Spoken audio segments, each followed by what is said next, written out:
Good evening, brothers and sisters. I'm really glad and very happy to have this time.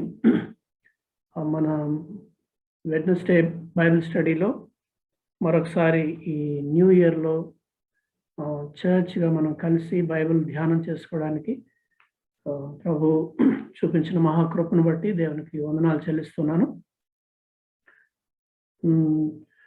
అంతకుముందు సంవత్సరంలో మనము కొలొస్సీలకు రాసిన పత్రికను మనం ధ్యానం చేసాం.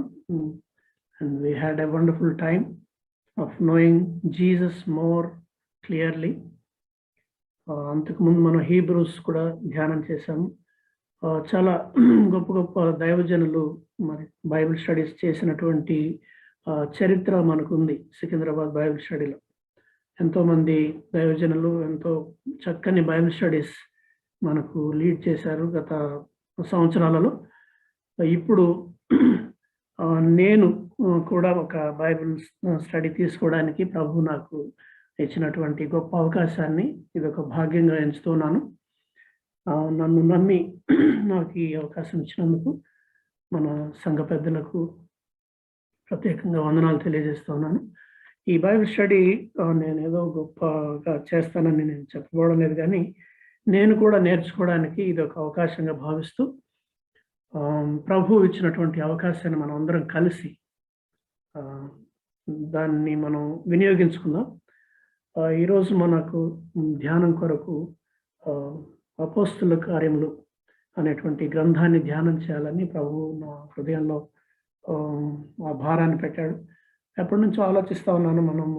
మనం ఉన్నటువంటి పరిస్థితుల్లో సంఘం అనేటువంటిది ఆలోచిస్తున్నప్పుడు సంఘం అనగానే మన యొక్క డెఫినేషన్స్ మనకున్నటువంటి ఇవన్నీ కూడా మారిపోయాయి.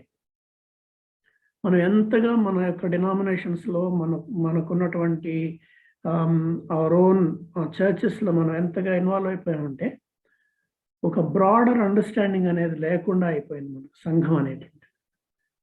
కాబట్టి ఈ సంఘాన్ని యాక్చువల్గా బైబిల్ ఏం చెప్తా ఉంది, బైబిల్లో నుంచి మనం మరొకసారి మన యొక్క మెమరీస్ని రిఫ్రెష్ చేసుకోవడానికి, లేకపోతే వాస్తవంగా బిబ్లికల్ చర్చ్ అనేది ఎలా ఉంటుంది, అసలు what is the purpose of God behind establishing his church, ఇవన్నీ కూడా మనం చూసుకోవడానికి అపోస్తుల కార్యముల గ్రంథం అనేటువంటి చాలా ఇంపార్టెంట్ అనిపిస్తుంది. ఎందుకంటే మనము మన యొక్క చర్చ్ డాక్ట్రిన్స్లో కావచ్చు, ఎవరెవరి బిలీఫ్ సిస్టంలో కావచ్చు, ఎవరెవరి యొక్క విశ్వాస ప్రమాణాలు, వాళ్ళ యొక్క సిద్ధాంతాలు, వీటన్నిటిలో ఉండి ఎలాగైపోయిందంటే ఎవరి చర్చి వాళ్ళకి గొప్ప అయిపోయింది. ఒక రకంగా చెప్పాలంటే కాకి పిల్ల కాకి ముద్దు అన్నట్టు అయిపోయింది. మా సంఘమే గొప్ప, మాదే మంచిది, నేను చెప్పిందే వేదం అన్నట్టుగా, మిగతా వాళ్ళకి అసలు రక్షణ లేదు, లేకపోతే వాళ్ళకి అంటే రకరకాలైనటువంటి అనుభవాలు, రకరకాల ఒపీనియన్స్ మనం ఫామ్ చేసుకున్నాం. అందుకనే పండితులు చెప్తారేమంటే once in a while we need to unlearn certain things. అంటే కొన్ని విషయాలు ఇప్పటి వరకు మనం నేర్చుకుంటూ వస్తున్నటువంటి విషయాలలో కొన్ని మనం అన్లర్న్ చేయాలంటే వాటిని వదిలేసుకొని మళ్ళా ఫ్రెష్గా నేర్చుకోవాల్సిన అవసరం ఉంటుందన్నమాట. కొత్తగా నేర్చుకోవాలి, ఫ్రెష్గా నేర్చుకోవాలి. ఏమిటి ప్రభు యొక్క ఉద్దేశం సంఘం పట్ల, ఆయన యొక్క ఉద్దేశం ఏంటి, ఎందుకు సంఘాన్ని స్థాపించడం అనేటువంటి విషయాలని మనం చూడబోతూ ఉన్నాం. కనుక ఈ బైబిల్ స్టడీలోకి వెళ్ళడానికి ముందుగా I request all of you to kindly pray for me. This is my first Bible study in Secunderabad, and so I need your prayer support. And also let us all study together. నేనేదో చెప్తా ఉంటే మీరు వింటూ ప్యాసివ్గా ఉండడం కాదు, కానీ మనం అందరం కలిసి దేవుని వాక్యంలోకి డిగ్ చేసి దేవుడు ఏం మాట్లాడుతున్నాడు, ఇప్పుడున్న పరిస్థితుల్లో దేవుడు మనకు ఏమి వినిపించాలనుకుంటున్నాడు అనే విషయాల్ని మనం చూడబోతున్నాం. కాబట్టి చిన్న ప్రార్థన చేసుకొని మనం బైబిల్ స్టడీలోకి వెళ్దాం. దయచేసి అందరూ నాతో పాటు ఏకీభవించాలని కోరుతున్నాను. ప్రేమగల మా తండ్రి, దయగల ప్రభువా, మీకు వందనాలు స్తోత్రాలు చెల్లిస్తున్నాం. ఈ సాయంకాలం వేళ ప్రభువా, ఈ నూతన సంవత్సరంలో మొట్టమొదటి బుధవారం రోజున మేము కలిసి ప్రభువా ఈ విధంగా బైబిల్ ధ్యానం చేసుకోవడానికి ఈ సన్నిధిలో మేము సంఘంగా సమకూడి రావడానికి ఇచ్చినటువంటి కృపకై వందనాలు చెల్లిస్తున్నాం. తండ్రి, అల్పుడును అయోగ్యుడైన నన్ను మీ సెలవు చాటును మరుగుపరచండి. మీ వాక్యాన్ని ప్రభువా వివరించే శక్తి నాకు లేదు. ప్రభువా పరిశుద్ధాత్మదేవ, మీరు మాతో ఉండి మీ వాక్యాన్ని మీరే, మీ వాక్యానికి ఈ బైబిల్కి మీరు గ్రంథకర్త కనుక మీరు ఏ ఉద్దేశంతో ఈ వాక్యాలు మాకు అందించారో, ఈ గ్రంథాన్ని మాకు అందించారో తండ్రి, ఆ ఉద్దేశాన్ని మేము అర్థం చేసుకోవడానికి మా కృప చూపించమని మా ప్రభు రక్షకుడైన యేసుక్రీస్తు వారి శ్రేష్టమైన నామమున ప్రార్థించి వేడుకుంటున్నాం తండ్రి. ఆమేన్.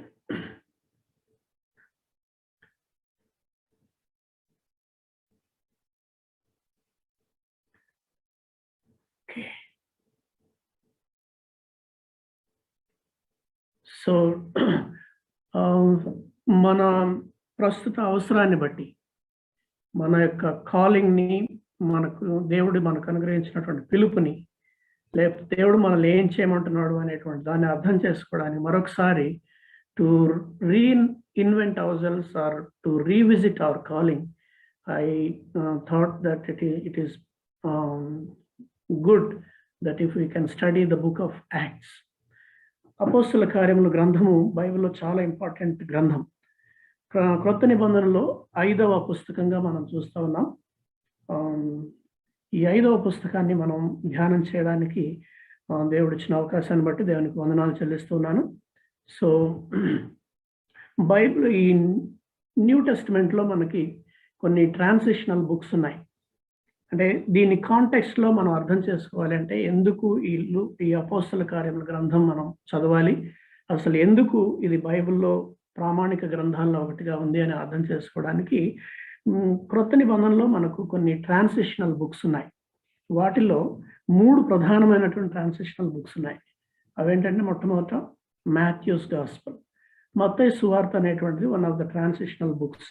ఎందుకంటే పాత నిబంధనలో నుంచి క్రొత్త నిబంధనలోకి రావడానికి it is like a bridge between OT and NT. So పాత నిబంధనలో ప్రవక్తల ద్వారా, తన ధర్మశాస్త్రం ద్వారా ఏమేమైతే విషయాలు చెప్పుకుంటూ వచ్చారో, ఏవైతే తన ఏర్పరచబడిన ప్రజల చేత చేయించారో, దానికి నెరవేర్పుగా మనం మత్తయి సువార్తను చూస్తూ ఉంటాం. మత్తయి సువార్తలో ప్రధానమైన అంశం యేసు ప్రభువారిని మనకు చూపించడం అన్నమాట. యేసు ప్రభువారే ఆ యొక్క ప్రాఫెసైడ్ మెస్సయా అనేది చూపించడం కోసము మనం చూస్తాం. కనుక పాత నిబంధన నుంచి కొత్త నిబంధనలోకి అడుగుపెట్టేటువంటి ఒక బ్రిడ్జ్ మత్తయి సువార్త. And then next transitional book is Acts. అపోస్తల కార్యముల గ్రంథం మనకు ఈ 4 సువార్తలు చదువుకున్న తర్వాత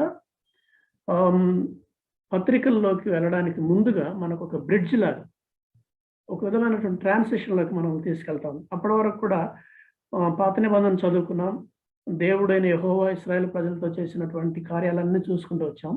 ఆ తర్వాత సువార్తల్లోకి వచ్చేసరికి మనము యేసు ప్రభువారి గురించి చూస్తాం. రాసినటువంటి 4 సువార్తికులు 4 విధానాల్లో యేసు ప్రభువారిని గురించి చెప్పడము, ఆయన గురించి వర్ణించడము, ఆయన చేసిన పనులన్నీ కూడా, వాటన్నిటిని కూడా మనం చదువుకుంటాం. అక్కడ నుంచి నెక్స్ట్ ట్రాన్సిషన్ అపోస్తల కార్యముల గ్రంథం. అక్కడ నుంచి ఇశ్రాయేలు నుంచి మనము సార్వత్రిక సంఘంలోకి వెళ్తాం.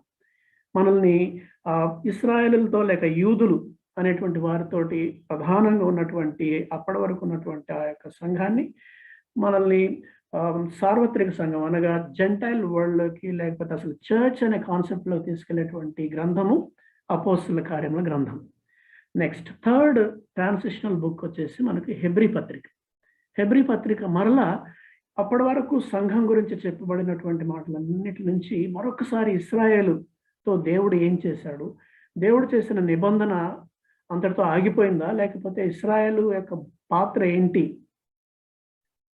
దేవుని యొక్క ప్రణాళికలో ఇశ్రాయేలు పాత్ర ఏమిటి అనే దాన్ని మరొకసారి రిఫ్రెష్ చేయడానికి అన్నట్టుగా హెబ్రీ పత్రిక మనకు థర్డ్ ట్రాన్సిషనల్ బుక్గా మనకు ఉంటా ఉంది. అందులో మనము పాత నిబంధన వెలుగులో యేసు ప్రభువారిని అర్థం చేసుకోవడానికి the supremacy of Jesus Christ and the supremacy of the church and the supremacy of the word of God. ఈ విషయాలు అర్థం చేసుకోవడానికి మనకు హెబ్రీ పత్రిక మనకు సహాయపడుతుంది. కనుక ఈ 3 ట్రాన్సిషనల్ బుక్స్‌ని మనం స్టడీ చేయడము లేక వాటిని అర్థం చేసుకోవడం అనేటువంటిది మనకు ఎంతైనా ముఖ్యం. బైబిల్‌ని అర్థం చేసుకోవాలంటే in all it's context, Bible సందర్భంలో ఏ సందర్భంలో బైబిల్ రాయబడిందో దాన్ని ప్రాపర్‌గా మనం అర్థం చేసుకోవాలంటే ఈ యొక్క 3 గ్రంథాలను మనం తప్పకుండా అర్థం చేసుకోవాలి. సో నెక్స్ట్, ఈ ఎవరు రాశారు ఈ పుస్తకాన్ని, అపోస్తల కార్యాల గ్రంథాన్ని ఎవరు రాశారు అని అంటే మనందరికీ తెలిసినట్టుగా doctor Luke, one of the companions of Paul, ఆయన రాశాడు. లూక్ ఒక proper historian and at the same time he is also by profession he was a doctor. ప్రియుడైన వైద్యుడు అని మనం మాట చూస్తాము. అలాగే వైద్యుడైన లూకా అనేటువంటి మాట పౌలు పత్రికల్లో ప్రస్తావించబడడం మనం చూస్తాం.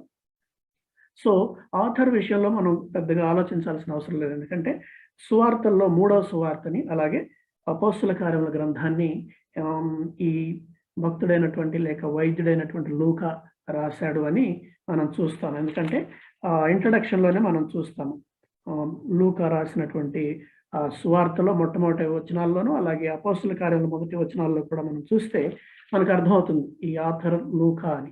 దాని గురించి మనం ఎక్కువగా డిస్కస్ చేయాల్సిన అవసరం లేదు. మన కాంటెక్స్ట్కి మనము నమ్మితే సరిపోతుంది. ఎందుకంటే ఈ అపోస్తల కార్యాలను చదువుతున్నప్పుడు తను గురించి మేము అక్కడికి వెళ్ళినప్పుడు, మేము అలా చేసినప్పుడు, మేము ఓడ ఎక్కినప్పుడు లేక మేము అక్కడికి వెళ్ళినప్పుడు అని లూకా తనతో పాటు తాను నరేట్ చేసుకుంటూ ఉంటాడు. కాబట్టి ఈ గ్రంథకర్త లూకా అనేటువంటిది మనకు అర్థమవుతుంది.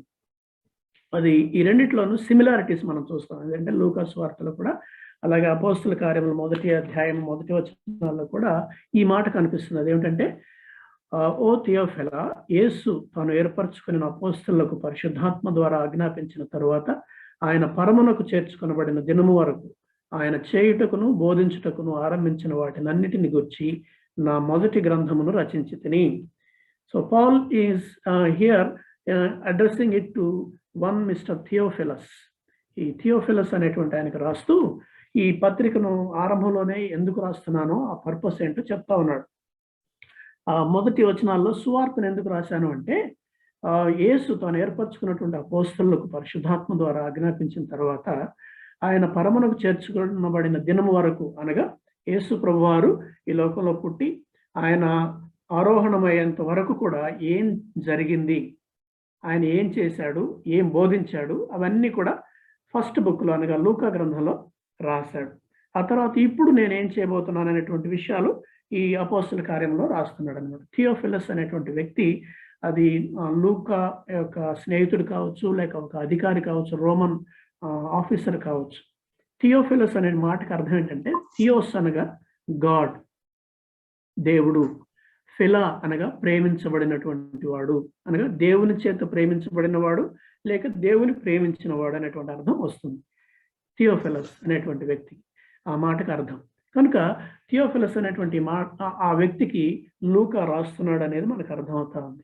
కనుక ఈ విషయంలో మనం ఎప్పుడు రాశాడు అనేటువంటిది కనుక మనం గమనిస్తే ఈ పత్రికను లూకా ఎప్పుడు రాశాడు అంటే AD 60-64 మధ్యలో, అనగా క్రీస్తు శకం 60-64 మధ్య కాలంలో రాశాడు అని చెప్తాం అని పండితులు చెప్తారు.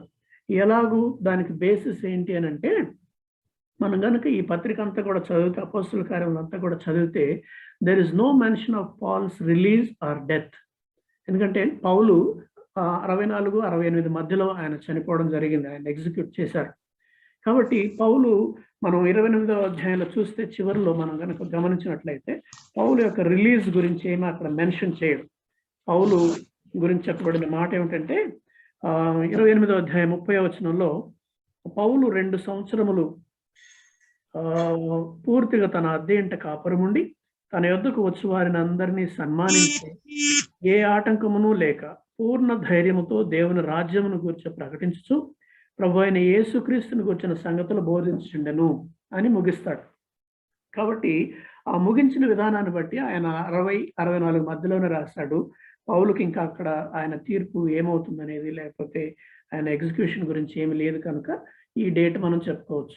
రెండవ రీజన్ ఏంటంటే, there is no mention of persecution under Nero. Nero చక్రవర్తి పర్సిక్యూషన్ అనేది AD 64 తర్వాత ఆరంభమవుతుంది. చాలా సివియర్ పర్సిక్యూషన్. కాబట్టి దాని ప్రస్తావన కూడా మనము అపోస్తల కార్యాల గ్రంథంలో చూడం. ఎందుకంటే అది మిస్ అవ్వడానికి వీల్లేదు. అంత సివియర్ పర్సిక్యూషన్ సంఘం అనుభవించింది. కాబట్టి దాని ప్రస్తావన కూడా లేదు కనుక ఇది ఆ లోపే రాయబడింది అని మనం చెప్పవచ్చు. ఇంకొక కారణం ఏంటంటే, there is no mention of the destruction of Jerusalem. Jerusalem యొక్క వినాశనము లేక ధ్వంసం అయిపోయింది AD 70లో. కాబట్టి 70వ సంవత్సరంలో జరిగినటువంటి ఆ యొక్క యెరూషలేము యొక్క విధ్వంసం అనేటువంటిది కూడా ఈ అపోస్తల కార్యముల గ్రంథంలో ప్రస్తావించబడలేదు. కాబట్టి ఇది ఖచ్చితంగా బిట్వీన్ 60 and 64 రాసుంటాడు లూకా అనేటువంటిది మనం అర్థం చేసుకోవచ్చు. ఓకే. తర్వాత కాబట్టి ఇది మనం ఈ డేట్ విషయంలో మనకు డౌట్ అక్కర్లేదు. మేబీ ప్రిసైజ్గా చెప్పాలంటే 62లో AD 62లో రాసుంటారు అని బైబిల్ పండితులు చెప్తారు. అయితే ఎందుకు మనం ఇది చదువుకోవాలి? ఈ అపోస్తల కార్యముల గ్రంథాన్ని మనం ఎందుకు చదవాలి అని అంటే, కొన్ని విషయాలు మనం చూద్దాం. ఈ అపోస్తల కార్యముల గ్రంథం మనకు సంఘం యొక్క చరిత్ర లేక సంఘం ఆరంభమైన తర్వాత, యేసు ప్రభువారు ఆరోహణమైన తర్వాత, ఈ లోకాన్ని విడిచి వెళ్ళిన తర్వాత మొట్టమొదటి 30 సంవత్సరాల్లో ఏం జరిగింది అనేటువంటి విషయాలు చాలా అథెంటిక్గా, చాలా స్పష్టంగా విత్ ఆల్ డీటెయిల్స్ లూకా మనకు అందిస్తాడు. కనుక అపోస్తల కార్యములు కనుక మనం చదవకపోతే మనకు ఈ పత్రికలు ఏమీ అర్థం కావు. అపోస్తల కార్యములు కనుక లేకపోతే సువార్తల తర్వాత ఏమైంది, యేసు ప్రభు మరణం తర్వాత ఏమైంది అనే దానికి మనకు ఆధారాలు ఏమి ఉండవు. కాబట్టి acts of the అపోజల్స్ is one of the important books in the Bible. So మొట్టమొదటి 30 సంవత్సరాల చరిత్ర మనం చూస్తాం. AD 33 నుంచి 64 వరకు ఉన్నటువంటి చరిత్ర. ఆ తర్వాత it is a vital link between the gospels and epistles. మనం అనుకున్నాం కదా, సువార్తలకు పత్రికలకు మధ్యలో ఇది గనక లేకపోతే అసలు మనకు ఏం జరిగిందనేది అర్థం కాదు. కనుక చాలా ప్రాముఖ్యమైనటువంటి గ్రంథం. ఎలాగూ ఈ అపోస్తలుడైన పౌలెవరు, అసలు ఈయన ఎక్కడి నుంచి వచ్చాడు, సంఘం అనేది ఎలా విస్తరించింది, ఏం జరిగింది, ఆ భయంతో పిరికితనంతో ఉన్నటువంటి శిష్యులు ఏమైపోయారు అనేటువంటి విషయాలు మనకు తెలియాలంటే అపోస్తల కార్యాల గ్రంథమే మనం చదువుకోవాలి. తర్వాత it bridges the gap between Jesus of history and the Christ of faith. Okay. అంటే చరిత్రలో మనం యేసు ప్రభు గురించి చదువుకుంటాం. యేసు ప్రభు చరిత్రలో ఉన్నాడు. ఆయన ఒక రోజున పుట్టాడు. ఆయన 33.5 సంవత్సరాలు ఈ లోకంలో జీవించాడు. పొంతు పిలాతు కింద ఆయన మరణించి తిరిగి లేచాడు అనేటువంటిది ఉంది. అయితే ఆ యేసుకి తర్వాత విశ్వాసానికి కర్తగా మారినటువంటి క్రీస్తుకి ఈ మధ్య గ్యాప్, ఈ రెండింటిని బ్రిడ్జ్ చేసి చూసేది కేవలం యేసు ప్రభువును ఒక చారిత్రక పురుషుడుగానే మాత్రమే మిగల్చకుండా, he is the hero of our faith, he is the reason for our faith అనేది మనకు Christ is the reason or source of our faith అనేది మనకు అర్థం కావాలంటే అపోస్తల కార్యముల గ్రంథాన్ని మనం చదువుకోవాలి. తర్వాత acts explains how the messenger became the centre of the message. మనం కనుక గాస్పల్స్ గమనించినట్లయితే 4 సువార్తలు గమనిస్తే యేసు ప్రభువారి యొక్క బోధలు మనం చూస్తూ ఉంటాం. యేసు ప్రభువారిని అక్కడ ఒక మెసెంజర్గా మనం చూస్తాం. అనగా యేసు ప్రభువారు ప్రీచర్. ఓకే. ఆయన ప్రీచ్ చేస్తూ చేస్తూ చేస్తూ వచ్చిన తర్వాత సడన్గా మనం ఎపిసోడ్స్లోకి వెళ్ళేసరికి we see that Christ is being preached. Okay. The preacher becomes the center of preaching, our preaching. That is the beauty. ఆ విషయాలు ఎలా జరిగింది, ఆ ట్రాన్సిషన్ ఎలా జరిగింది అనేది మనకు అర్థం కావాలంటే మనం అపోస్తల కార్యముల గ్రంథాన్ని మనం తప్పకుండా చదవాలి. ఓకే. ఇంకా ఎందుకు చదవాలంటే W. గ్రాహం స్క్రోగీ అనేటువంటి న్యూ టెస్ట్మెంట్ స్కాలర్ ఏమంటాడంటే, Christ is the theme, the church is the means and the spirit is the power. సంఘం యొక్క కాంటెక్స్ట్లో మనం అర్థం చేసుకోవాలంటే అపోస్తల కార్యముల గ్రంథానికి లేకపోతే మన యొక్క మన యొక్క ఉనికికి Christ is the main theme. ఆయనే ముఖ్యాంశం. మనం చేసే ప్రతిదానికి ఎందుకు చేస్తున్నాము, మనం చేసే ప్రోగ్రాంలు కావచ్చు, మనం చేసే ఈ బైబిల్ స్టడీలు కావచ్చు, లేకపోతే కార్యక్రమాలు ఇవన్నీ కూడా ఎందుకు చేస్తున్నామంటే క్రైస్ట్ ఈస్ ద థీమ్. ఆ అంశాన్ని బేస్ చేసుకునే మనం ఇది చదువుకుంటాము, మనం చేసే పనులు చేస్తున్నాము. And church is the means. ఆ థీమ్ ఎలా ఒక పెద్ద బ్రాడర్ పిక్చర్ లాగా మన ముందు ఆవిష్కరించబడింది అని అంటే, ఎలాగూ దాన్ని ఒక చిత్రం మీద ఇది చూపిస్తా ఉన్నాడంటే చర్చ్ ద్వారా క్రీస్తుని మనం లోకానికి, సర్వలోకానికి ప్రకటించడానికి. అలాగే Spirit is the power behind all this. The Holy Spirit, the promised one of the Father. So తండ్రి వాగ్దానం చేసినటువంటి ఆ యొక్క పరిశుద్ధాత్మ దేవుడే దానికి అధికారము లేక శక్తిగా ఉండి మనల్ని నడిపిస్తున్నాడు అని ఈ భక్తుడు చెప్తాడు. ఆ తర్వాత ఎఫ్ఎఫ్ బ్రూస్ అనేటువంటి ఆయన commentary on the book of Acts అనేటువంటి దానిలో రాస్తూ ఆయన ఏమంటాడంటే, why should be study Acts అని అంటే, ఆయన ఏమంటాడంటే, but it is Luke that we have to thank for the coherent record of Paul's apostolic activity. పౌలు చేసినటువంటి పరిచయం అంతటిని ఒక వరుసలో లేకపోతే ఒక అర్థవంతంగా మనకు అర్థం కావాలంటే, ఫస్ట్ మనం ఎవరికి థ్యాంక్స్ చెప్పాలంటే ముందు లూకా గారికి చెప్పాలట. ఎందుకంటే ఒకవేళ లూకా గనక ఈ యొక్క పత్రిక రాయకపోతే, ఈ అపోస్తల కార్యములు గనక రాయకపోతే, అసలు పౌలు ఎవరు, ఏంటి, ఈయన ఎక్కడి నుంచి వచ్చాడు, సడన్ గా మనం 12 మంది అపోస్తలు ఉన్నారు కదా, మధ్యలో ఈయన ఎక్కడి నుంచి వచ్చాడు అనేది అర్థం కావాలంటే we need to study the book of Luke. Without Acts we should be incalculably poorer. ఈ అపోస్తల కార్యముల గ్రంథం లేకపోతే మనం చాలా మరి దుర్భరమైనటువంటి పరిస్థితిలో ఉంటాం ఆత్మీయంగా. ఎందుకంటే ఏం అర్థం కాదు మనకు, ఒక కన్ఫ్యూజన్లో మనం ఉంటాం అన్నమాట. Even with it there is much in Paul's letters that we have difficulty in understanding. అంటే అపోస్తల కార్యముల గ్రంథం చదివాక కూడా పౌలు పత్రికలు అర్థం చేసుకోవాలంటేనే చాలా కష్టంగా ఉంటుంది. మామూలుగానే అర్థం చేసుకోలేము. చాలా theologically very sound, doctrinally very sound books of Paul. మనం వాటిని అర్థం చేసుకోవాలంటే మనకు ఇది ఖచ్చితంగా ఉండాలి అని అంటాడు అన్నమాట. So how much more there would be if we had no book of Acts. ఒకవేళ పౌలు పత్రికల్ని యాజ్ ఇట్ ఈస్గా అర్థం చేసుకోవడం మామూలుగానే కష్టం, ఇది ఏది అపోస్తల కార్యము చదువున తర్వాత కూడా. బట్ ఒకవేళ అదే లేకపోతే ఎంత కష్టం అవుతుందో అని బ్రూస్ అంటాడు అన్నమాట. కాబట్టి it is very important that we study the book of acts. పరిశుద్ధాత్మ ప్రేరణతో రాయబడినటువంటి గ్రంథము, సంఘానికి ఎంతో ప్రాముఖ్యమైనటువంటి గ్రంథం కాబట్టి ఒక రకంగా దీన్ని ఒక గైడ్ బుక్గా మనం చెప్పొచ్చు. So what is the theme of acts of the apostles అని అంటే, ప్రధానంగా మనం చూసాం మెయిన్ థీమ్ వర్స్ని మనం యాక్ట్స్ 1:8లో మనం చూస్తాం. యాక్ట్స్ 1:8లో ఏముంటుందంటే, but you will receive power when the Holy Spirit comes on you and you will be my witnesses in Jerusalem and in all Judea and Samaria and to the ends of the earth. Okay? అయినను పరిశుద్ధాత్మ మీ మీదికి వచ్చినప్పుడు మీరు శక్తి నొందెదరు గనుక మీరు యెరూషలేములోను యూదయ సమరయ దేశములంతటను భూదిగంతముల వరకును నాకు సాక్షులై ఉందరని వారితో చెప్పెను. అది మనం అపోస్తల కార్యములు 1వ అధ్యాయంలో మనం 8వ వచనంలో చూస్తాం. కనుక ఈ బుక్ మొత్తానికి కూడా, అపోస్తల కార్యముల గ్రంథానికి మొత్తానికి ఒక థీమ్ వర్స్ ఏమన్నా ఉంది అని అంటే, ఆ థీమ్ వర్స్ ఏంటంటే అపోస్తల కార్యములు 1:8 మనం చదువుకుంటే దీని వెనక ఉన్నటువంటి మెయిన్ అంశం అంతా కూడా మనకు అర్థమైపోతుంది. సో దానిని మనం అర్థం చేసుకోవాలి. And we are going to study the entire book of Acts in the light of this verse. ఈ వాక్యపు వెలుగులోనే మనము అపోస్తల కార్యముల గ్రంథాన్ని చదువుతాం. ఏంటి? అయినను పరిశుద్ధాత్మ మీ మీదికి వచ్చినప్పుడు మీరు శక్తి నొందెదరు.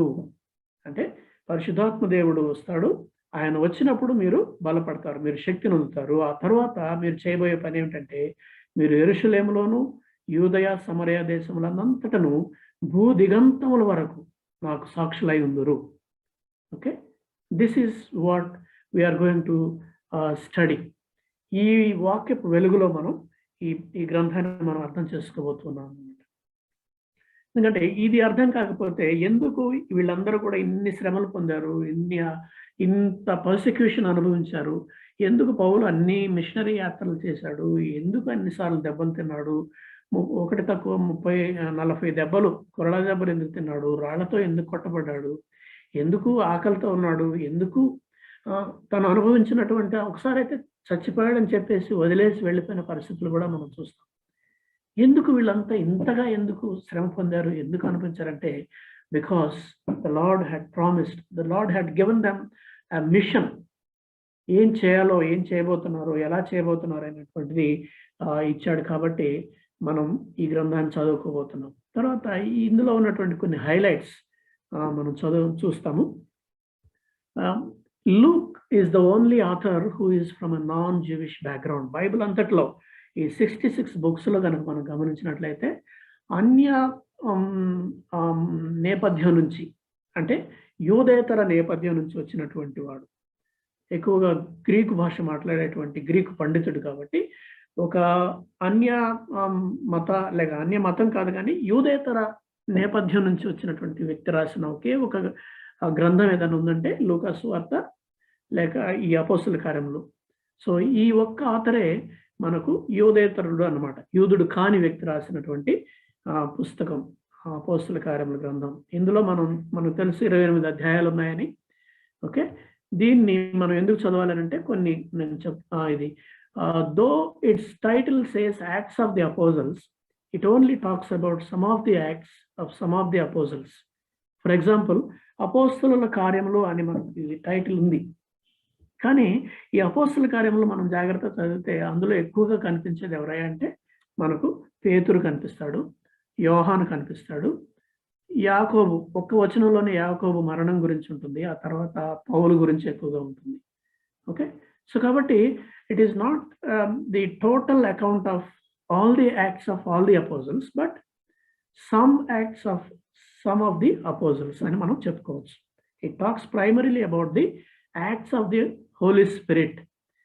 ఇంకొక పేరు పెట్టుకోవాలంటే మనం పరిశుద్ధాత్మ కార్యములు అని మనం తెలుసుకోవచ్చు ఈ గ్రంథాన్ని, పరిశుద్ధాత్మ కార్యములు.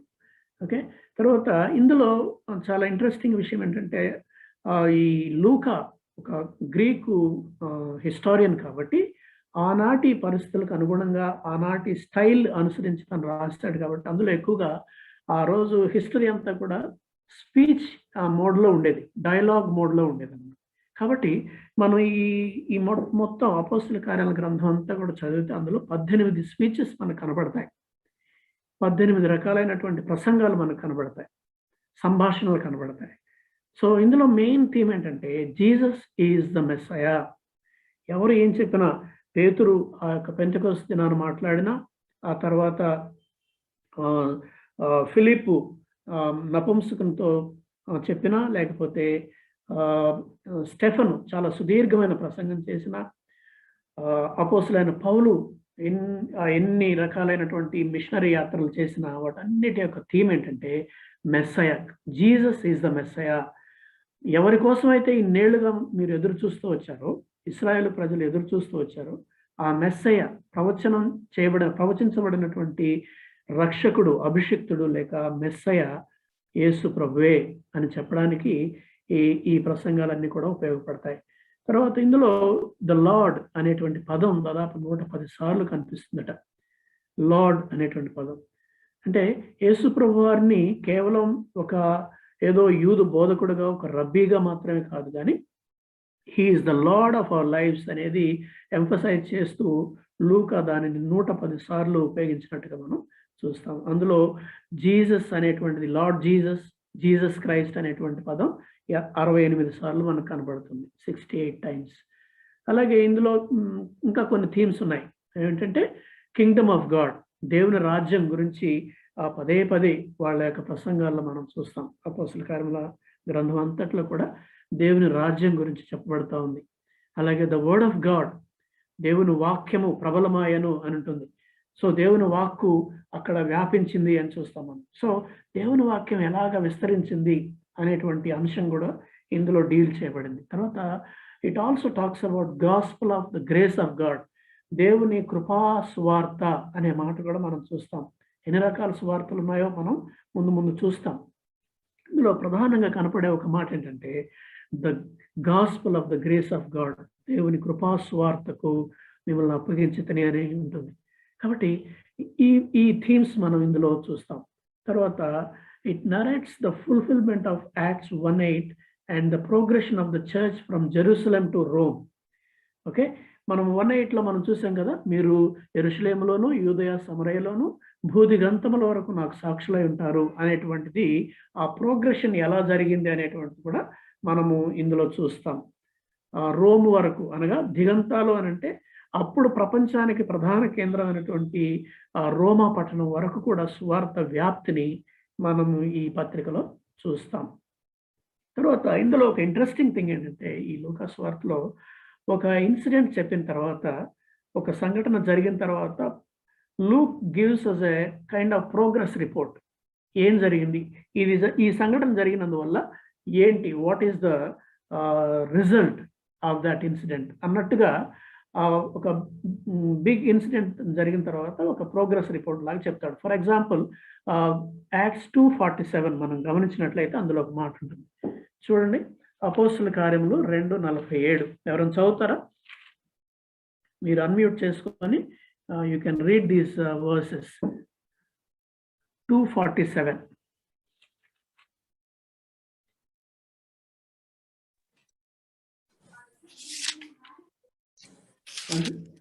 ఆనందముతోను నిష్కపటమైన హృదయముతోను ఆహారము పుచ్చుకొని చుండిరి, మరియు ప్రభు రక్షణ పొందుచున్న వారిని అనుదినము వారితో చేర్చుచుండెను.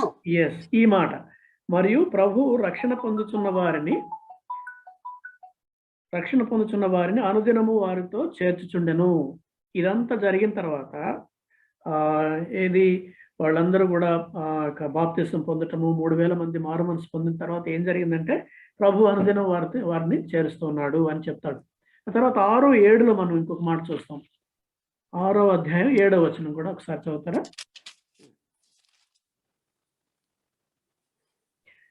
చూడండి, నేను చదువుతాను. దేవుని వాక్యము ప్రబలమై శిష్యుల సంఖ్య యెరూషలేములో బహుగా విస్తరించును, మరియు అనేకులు విశ్వాసములకు లోబడిరి. ఇక్కడ ఒక ప్రోగ్రెస్ రిపోర్ట్ అందిస్తా ఉన్నాడు లూక్. ఏం జరిగింది అప్పుడు 6వ అధ్యాయంలో, ఆ దినంలో శిష్యుల సంఖ్య విస్తరించున్నప్పుడు అక్కడ ఉన్నటువంటి పరిచర్యలో ఒక సమస్య వచ్చింది. Okay, please mute your self. Okay, అక్కడ ఆ సమస్య వచ్చిన తర్వాత ఏం జరిగింది అనేటువంటి చూస్తే 7వ వచనంలో, దేవుని వాక్యం ప్రబలమై శిష్యుల సంఖ్య యెరూషలేములో బహుగా విస్తరించింది, యాజకులు కూడా నమ్మారు, విశ్వాసమునకు లోబడ్డారు అని చెప్తుంది ఇక్కడ. తర్వాత 9:31లో ఇంకొక మాట మనం చూస్తాం. 9వ అధ్యాయం 31వ వచనం. అక్కడేముంది,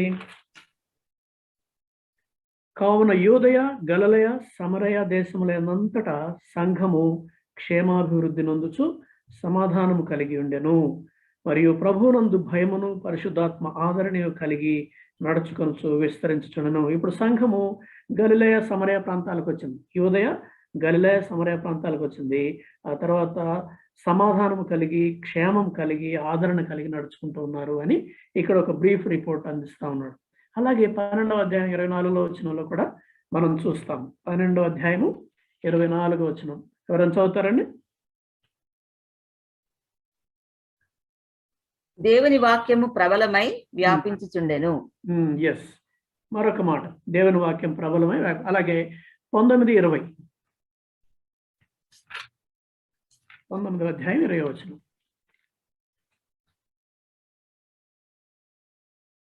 ఇంత ప్రభావంతో ప్రభు వాక్యము ప్రబలమై వ్యాపించెను.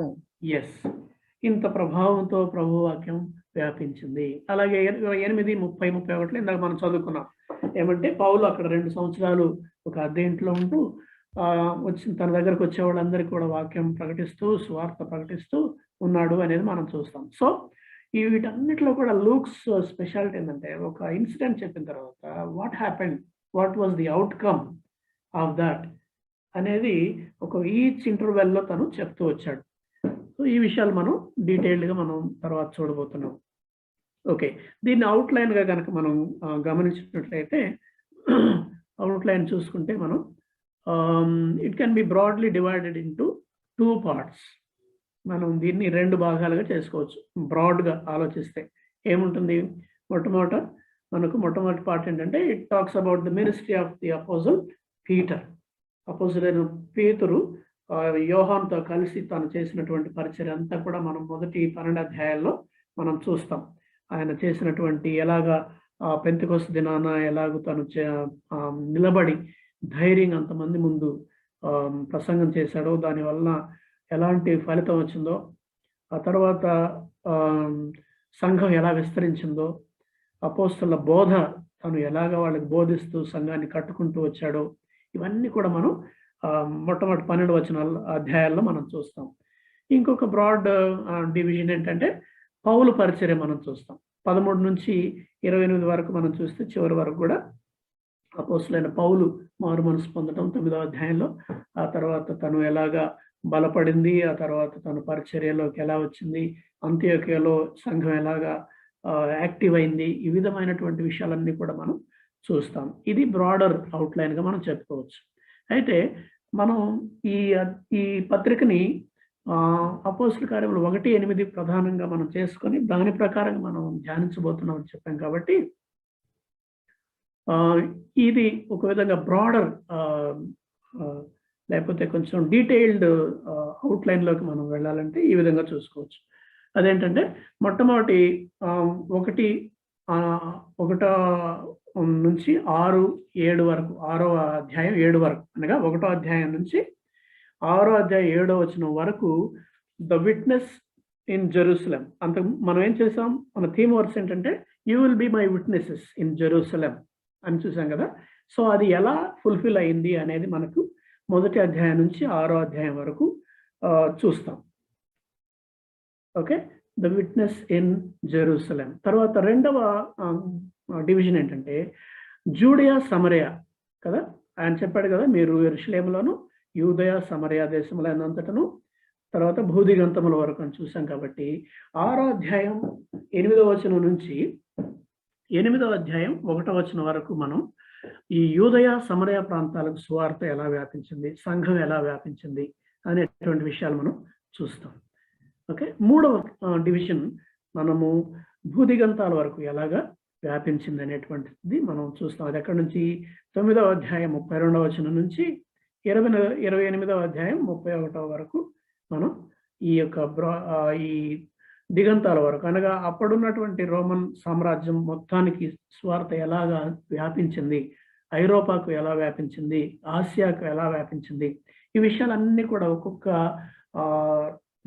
హిస్టారిక్ ఈవెంట్స్ని మనం ఈ అధ్యాయాల్లో చూస్తాం. ఇది 9వ అధ్యాయం 32 నుంచి 28, 31 వరకు. ఓకే, వీటిని ఇంకొంచెం డీటెయిల్గా మనం చూస్తే, ఓకే, మొత్తం యెరూషలేములో ఎలాగా జరిగింది అని అంటే మనం మొదటి 2 అధ్యాయాల్లో ఈ what was expected of the chosen, అనగా యేసు ప్రభు వారు ఎవరినైతే 12 మంది శిష్యులుగా ఏర్పరచుకున్నాడో ఆ శిష్యులు వాళ్ళ నుంచి ప్రభు ఏం ఆశించాడు అనే విషయాలు మనం చూస్తాం. అదే కదా, మీరు యెరూషలేములో ఉండండి, పరిశుద్ధాత్మ మీ మీద దిగి వచ్చినప్పుడు మీరు శక్తి పొందుతారు, ఆ తర్వాత మీరు ఏం చేయబోతున్నారు, ఏం చేయాలి అనేటువంటిది మిషన్ స్టేట్మెంట్ కూడా వాళ్ళకి ప్రభు వారు చెప్పడం జరిగింది. కనుక మొదటి 2 అధ్యాయాల్లో యేసు ప్రభు వారు శిష్యుల నుంచి ఏం ఆశించాడు అనేటువంటి విషయాలు మనం చూస్తాము. తర్వాత 3వ అధ్యాయం నుంచి 6వ అధ్యాయం వరకు we see the expansion of the church at Jerusalem. Okay, యెరూషలేములో సంఘం ఎలా విస్తరించింది అనేటువంటి విషయాలు మనం చూస్తాం. తర్వాత యూదయ సమరయాలలో ఎలాగా వ్యాపించింది అనేటువంటి ఇంకొంచెం డీటెయిల్లోకి వెళ్తే మనం 6వ అధ్యాయం నుంచి మనం చూస్తే 8 నుంచి 9వ అధ్యాయం వరకు we see the martyrdom of Stephen కదండి. ముందు 6వ అధ్యాయంలో మనము 7 పరిచారకులను ఏర్పాటు చేసుకోవడం చూస్తాము. సంఘంలో వచ్చినటువంటి సమస్యను బట్టి పరిచారకులను ఏర్పాటు చేయడం, నెక్స్ట్ లెవెల్ లీడర్షిప్ని. ఆ తర్వాత ఆ లీడర్షిప్లో మొట్టమొదట హతసాక్షి స్టెఫను హతసాక్షిగా మరణం అవడం గురించి మనం చూస్తాము. ఆ తర్వాత we see the ministry of Philip కదా. ఫిలిప్ అనేటువంటి మరొక పరిచారకుడు, మరొక డీకన్, ఆయన పరిచర్యను మనం చూస్తాం. ఆయన ద్వారా ఈ యొక్క నపుంసకుడు అయినటువంటి ఆ వ్యక్తి ద్వారా సువార్త ఇతర దేశాలకు ఎలా వ్యాపించింది అనేటువంటి మనం చూస్తాం. తర్వాత మెసేజ్ ఆఫ్ సౌల్ అనగా సౌలు ఎలాగా మారుమనసు పొందాడో, ఆ తర్వాత తను ఎలాగా పరిచర్యలోకి దేవుని పిలుపుకు లోబడ్డాడో ఆ విషయాలు మనం 9వ అధ్యాయం అంతా కూడా మనం చూస్తాం. ఓకే, తర్వాత witnesses to the ends of the earth అనేది మనం చూస్తున్నాం. 9 నుంచి 28 అధ్యాయాల్లో ఏం చూస్తాము? Extension of the church to Antioch. 9 నుంచి 12 అధ్యాయాల్లో అంత్యోకయకు సంఘం ఎలాగా వ్యాపించింది లేక విస్తరించింది. యెరూషలేము కేంద్రంగా, అప్పటి వరకు యెరూషలేము కేంద్రంగా కేవలం యూదులే అందులో విశ్వాసులుగా ఉంటూ యూదా సంస్కృతి ప్రకారమే వాళ్ళు ప్రభువుని కొలుస్తూ వాళ్ళు ఎలా సేవ చేశారో అది మనం మొత్తం చూస్తాము. ఆ తర్వాత అంత్యోకయకు ఎలాగ వ్యాపించిందో కూడా మనం ఈ 4 అధ్యాయాల్లో మనం చూస్తాం. 9వ అధ్యాయం నుంచి 12:24 వరకు. అక్కడి నుంచి 12:25 నుంచి 16 వరకు ఆసియా మైనర్ అనేటువంటి, అనగా ఈ ఇరాక్ తర్వాత చుట్టుపక్కల ప్రాంతాలు ఆయా దేశాల్లో ఆ మొట్టమొదటి 7 సంఘాలు మనం ఏదైతే ప్రకటన గ్రంథంలో చూస్తామో ఆ సంఘాలు ఎలా స్థాపించబడ్డాయి అవన్నీ కూడా మనం దాన్ని చూస్తాం. ఆసియా మైనర్ 16వ అధ్యాయం వరకు. ఓకే, తర్వాత extension of the church in the Aegean area అనగా ఐరోపా ప్రాంతానికి ఎలాగో వ్యాపించింది స్వార్థ. ఆ ప్రాంతాల్లో మనం 16వ అధ్యాయం నుంచి 19వ అధ్యాయం వరకు మనం చూస్తాం. తర్వాత రోమ్కి ఎలాగా వ్యాపించింది, రోమ్కి ఎలాగా స్వార్థ వ్యాపించింది, అలాగే సంఘాలు ఎలా స్థాపించబడ్డాయి, ఈ విషయాలు మనం 19వ అధ్యాయం నుంచి 28వ అధ్యాయం వరకు చూస్తాం. Okay, so this is the over view of acts. మొత్తం అసలు అపోస్తల కార్యం గ్రంథం అంతా కూడా ఒక్కసారి పైనుంచి బర్డ్స్ ఐ వ్యూ లాగా మనం చూస్తే ఇలాగుంటుంది అనమాట. AD 30లో మనం మొదటి 7 అధ్యాయాల్లో మనం చూసినట్లయితే అది మనం చూసుకున్నాం కదా. The church established at Jerusalem. ఆ చర్చ్ ఎలా పుట్టింది, అది ఎలాంటి పరీక్షల గుండా వెళ్ళింది, ఎలా ప్యూరిఫై అయింది 5వ అధ్యాయంలో చూస్తాం. అననీయ సప్పీరాల ఉదంతో మనం చూస్తాం. ఆ తర్వాత ఎలాగ బలపరచబడింది, పరిచారకులు ఏర్పాటు చేయడం, డీకన్స్ ఏర్పాటు చేయడం, మిగతా పరిచర్యను ఎక్స్టెండ్ చేయడము, ఓకే, వారు ఇతరులకు స్వార్థ ప్రకటించడము, ఇవన్నీ కూడా మనం మొదటి 7 అధ్యాయాల్లో చూస్తాం. ఆ తర్వాత 8 నుండి 12 అధ్యాయాలు కనుక చూస్తే the church enlarged to Judea and Samaria అనగా the gospel is spreading, multiplying, changing lives, breaking traditions.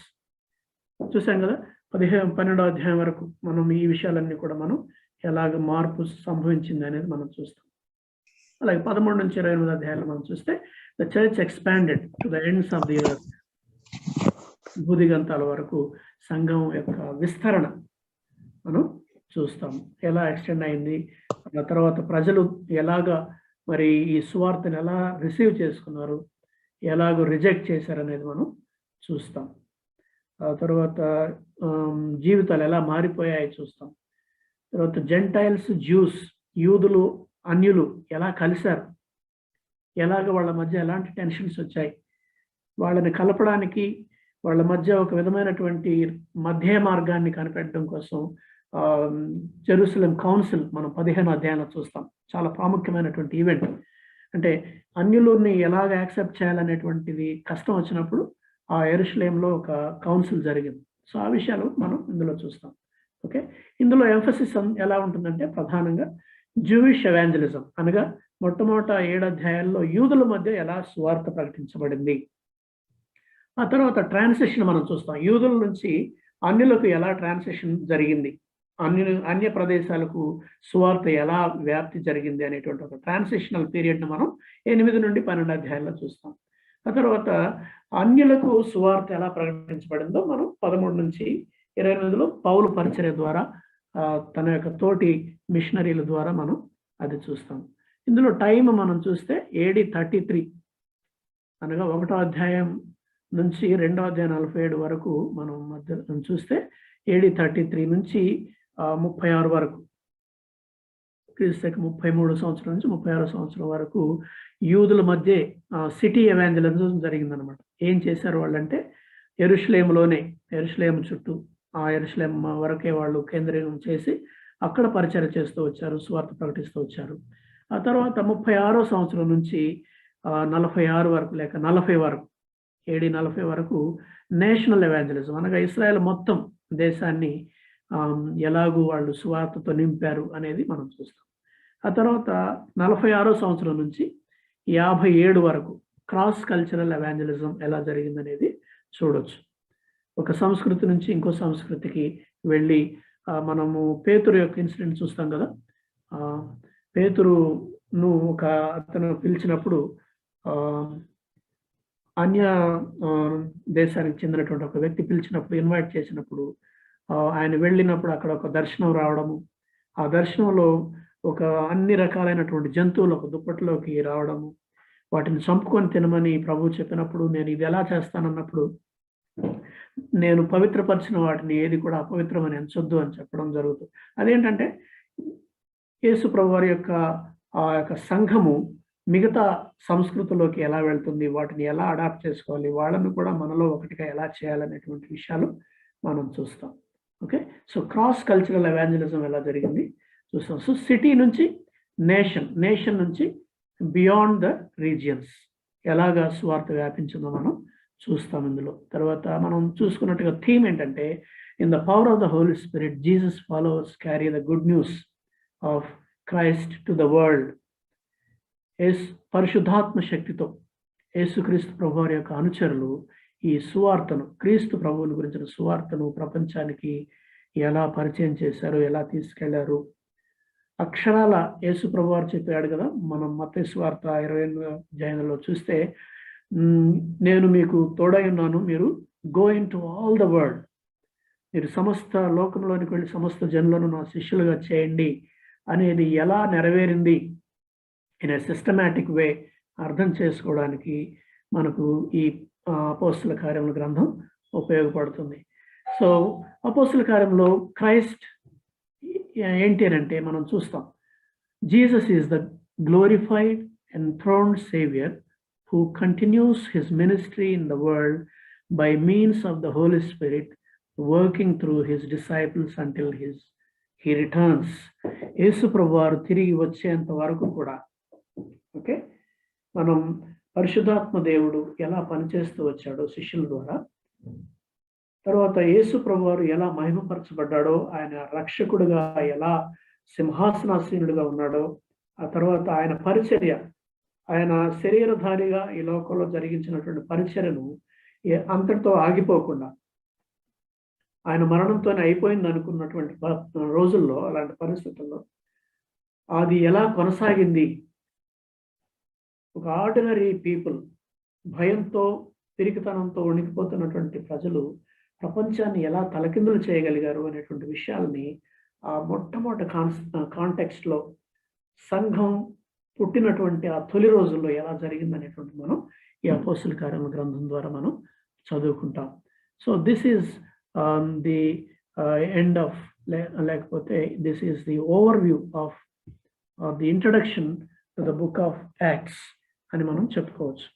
So కాబట్టి నెక్స్ట్ వీక్ నుంచి మనం చేయబోయే పని ఏంటంటే, అపోస్తల కార్యముల గ్రంథాన్ని అందరం చదువుదాం. దయచేసి 28 అధ్యాయాలు ఉన్నాయి. ఈ 28 అధ్యాయాల్ని మనం చదువుదాం. మొత్తం మనం వర్స్ బై వర్స్ చదవకపోవచ్చు, కానీ బేస్డ్ ఆన్ ద థీమ్ ఏది, ఈ మీరు పరిశుద్ధాత్మ ద్వారా శక్తి నొందెదరు, మీరు యెరూషలేములోను యూదయ సమరయ దేశములంతటా భూదిగంతముల వరకు నాకు సాక్షులై ఉండెదరు అనేది ఎలా నెరవేరింది, ఆ నెరవేర్చే క్రమంలో ఏమేమి జరిగాయి, ఇప్పుడు మనకున్నటువంటి సంఘం, మన సంఘానికి మనం వాటిని ఎలా అన్వయించుకోవచ్చు అనే విషయాలను మనం చూడబోతాం. కాబట్టి I think this is one of the most important books in the Bible. ఒక న్యూ టెస్టిమెంట్ సంఘంగా మన యొక్క ఉనికిని మనం ఎందుకున్నాము, ఏం చేయడానికి ఉన్నాము, కేవలం ప్రతి ఆదివారం గుడికి రావడము, వాక్యం వినడం, ఇంటికి వెళ్ళిపోవడం, మళ్ళీ బుధవారం రావడం, ఇదేనా మనం, లేకపోతే ఇంకేమైనా చేయాలా, what is expected of us అనేది నిజంగా మనం అది తెలుసుకోకపోతే మనం కేవలం ఒక 4 గోడల మధ్య ఉన్నటువంటి, లేకపోతే బావిలో కప్పల్లాగా ఉండేటువంటి పరిస్థితి మనకు ఉంటుంది. అలా అది కాదు. యేసుప్రభు వారి యొక్క ఉద్దేశం ఏంటంటే, మీరు సమస్త లోకమునకు వెళ్ళి సమస్త జనులను శిష్యులుగా చేసి నేను మీకు ఏ సంగతులను బోధించుతానో వారికి చెప్పండి, వివరించండి అని చెప్పాడు. అది జరగాలి. అది జరగకపోతే our church is not a lively church, it's not a living church, but it becomes a dead church. ఏమవుతుందంటే ఒక విధమైనటువంటి ఒక ఆయన ఏమంటాడంటే, hour churches have now become aquariums. Aquarium అంటే ఏంటంటే, కొన్ని చేపలు పట్టుకొచ్చి ఒక బాక్స్లో పెట్టి వాటిని రోజు చూసుకుంటూ వాటికి భోజనం పెట్టుకుంటూ వాటినే పెంచుకుంటూ వాటితోనే కాలక్షేపం చేస్తూ ఉండడం అన్నమాట. But whereas we are called to be fishers of men. మనం మనుషులను పట్టు జాలర్లుగా మనం ఉండాలని ప్రభు మనల్ని ఆశిస్తూ ఉన్నాడు. సమస్త జనులను శిష్యులుగా చేయాలి, డిసైపుల్స్గా చేయాలి. స్వార్థ ప్రకటించేది ఎప్పుడు, వాళ్ళని శిష్యులుగా చేసేది ఎప్పుడు. అలా కాకుండా మనము ఉన్నదాన్నే మనం స్టేటస్గా మెయింటైన్ చేసుకుంటూ వస్తే మనము ప్రమాదంలో ఉన్నామని అర్థమవుతా ఉంది. కాబట్టి మరొకసారి మనల్ని మనం పురికొల్పుకోవడానికి, మన యొక్క పిలుపును అర్థం చేసుకోవడానికి, మనం ఏం చేయమని ప్రభు మన నుంచి ఏం ఆశిస్తున్నాడో అది అర్థం చేసుకోవడానికి ఈ అపోస్తల కార్యముల గ్రంథం మనకు చాలా చక్కగా ఉపయోగపడుతుందని నేను భావిస్తున్నాను. కనుక మనమందరం కూడా ఇప్పుడు కొంత సమయం తీసుకొని ప్రార్థన చేద్దాం. దేవుడు మనతో మాట్లాడాలి, దేవుని యొక్క ఉద్దేశం మనకు ఆయన అందించాలి, లేకపోతే ఆయన మనకు మాట్లాడాలి, మరొకసారి మనకు రివ్యూ చేయాలి. మరొకసారి ప్రభు ఫ్రెష్గా మనల్ని తన యొక్క పిలుపుతో మనల్ని సంధించాలి. మరొకసారి రక్షణ పొందిన తొలి దినాల్లో మనం ఎలా ఉన్నామో, ప్రభు కోసం ఎంత ఆసక్తితో, ఎంత ఉత్సాహంతో, ఎంత ఉల్లాసంగా పనిచేశామో, సువార్త ప్రకటించాలంటే ఎంత ఆశపడే వాళ్ళము, అవన్నీ కూడా మనకు మరలా రావాలంటే I think Acts of the Apostles is the best way to refresh ourselves. So may the Lord help us to understand his word and understand his purposes and act accordingly. So ఆ విధంగా కొంతసేపు మనం ప్రార్థన చేసుకుందాం. ఈ విషయాల గురించి uncle or Matthew will lead us in time of prayer now. All of us, let us all involve in this prayer time. Let us all commit ourselves once again to the reading of the word and ask the Lord to help us to understand it. Thank you, and over to Vijay Kumar.